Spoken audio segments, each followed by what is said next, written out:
Donc deuxième test maintenant avec deux batteries de 12 volts câblées en série pour avoir du 24 volts.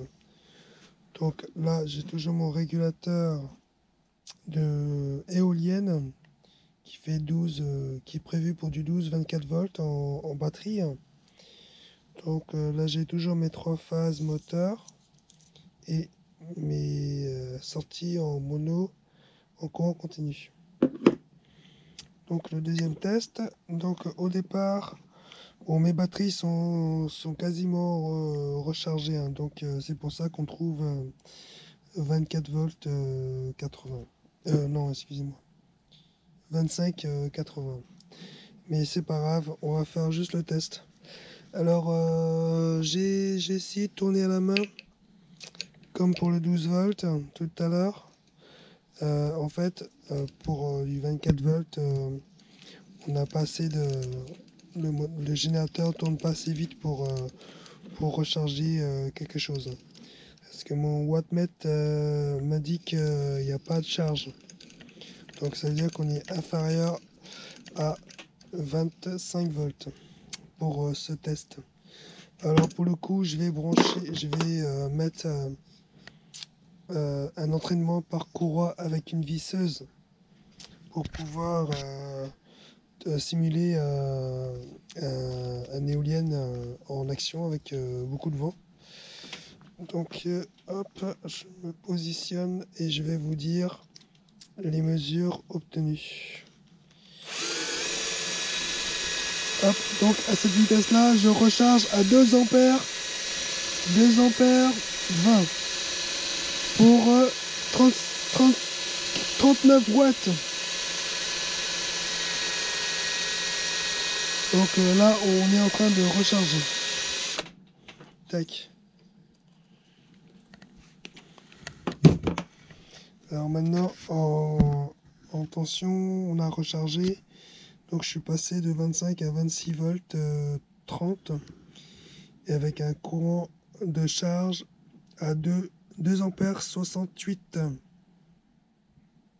2 ampères 68 et 74 watts. Donc au final, ça marche mieux en 24 volts, bizarrement. Mais par contre, le générateur a besoin de tourner beaucoup plus vite. Oui. Donc voilà la petite conclusion. Donc si vous voulez utiliser des batteries en 24 volts pour un générateur éolien, il va falloir que le générateur tourne beaucoup plus vite. Donc ce qui est logique pour produire beaucoup plus de tension et ainsi recharger les batteries efficacement. Donc comparé au premier test avec une seule batterie de 12 volts, on n'a pas besoin que le générateur tourne très vite. Donc juste à la main, ça suffisait pour recharger une seule batterie. Mais par contre, on recharge à peu près 1 ampère. Et en mode 24 volts, il va falloir construire une éolienne qui tourne beaucoup plus vite pour pouvoir recharger efficacement à 2 ampères. Moi j'ai vu 2 ampères 60 pour des batteries de 24 volts. Donc voilà, ce petit module régulateur est très efficace. On peut le fixer où on veut. Il a un côté avec un radiateur pour dissiper la chaleur. Et en plus, il est étanche parce qu'il est moulé. Il est moulé dans un genre de silicone. Voilà.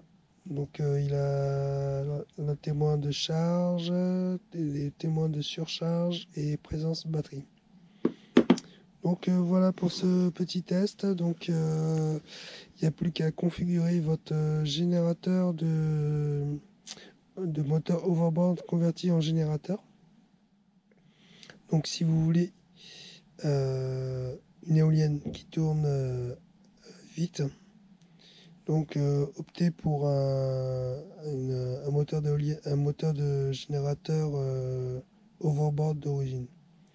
Et si vous voulez utiliser une éolienne qui tourne lentement, mais qui a du couple, donc pour avoir une bonne tension, une bonne élévation de tension, il va falloir modifier les enroulements des bobines, du bobinage.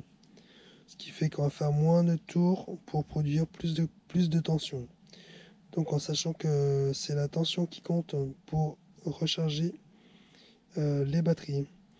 Bien sûr, l'intensité va suivre par rapport aux besoins pour recharger les batteries. Donc si une batterie vide va tirer beaucoup plus d'ampérage qu'une batterie qui est à moitié pleine. Donc tout ça c'est normal, mais il fait bien son travail. Donc il y a juste à brancher et ne rien toucher. Et c'est lui qui s'occupe de tout. Donc voilà pour ce petit test. Donc à vous de choisir et à vous de bricoler. Voilà pour ce petit tuto. Allez, à bientôt sur le forum de Cycle Urbain. Et puis merci de me suivre sur ma chaîne YouTube pour des tests en tout genre. Voilà, à bientôt.